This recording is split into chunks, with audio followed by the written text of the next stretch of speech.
اليوم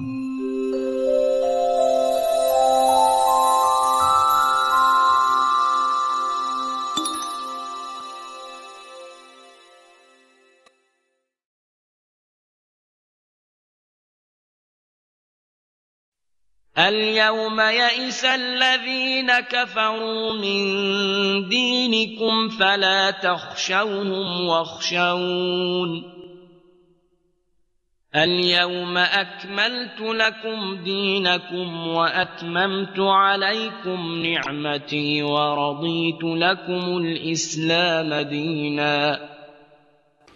ولایت امیرالمؤمنین و مسئله ولایت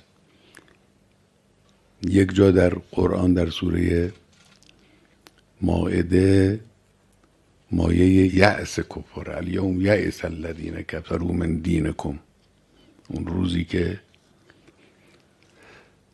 مسئله ولایت مطرح شده اون روزی است که به نص قرآن یأس الذین کفروا من دینکم، مایه یأس کفر که مرحوم علامه طباطبایی یه تفصیل خیلی زیبایی در این زمینه دارن در تفسیر المیزان که این یأس چگونه است و با چه منطقی این یأس وجود داره.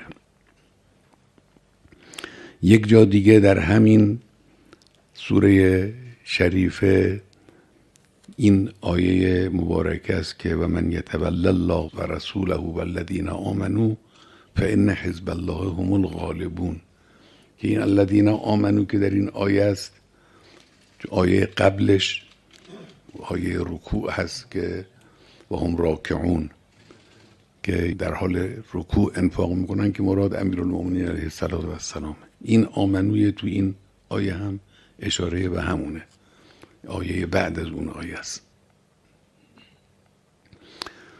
و آیه انما ولیکم الله، وقت اینجا حزب الله رو که همون کسانی هستن که دنبال رو این ایمان و این حرکتن، اینها رو غالبون معرفی میکنه.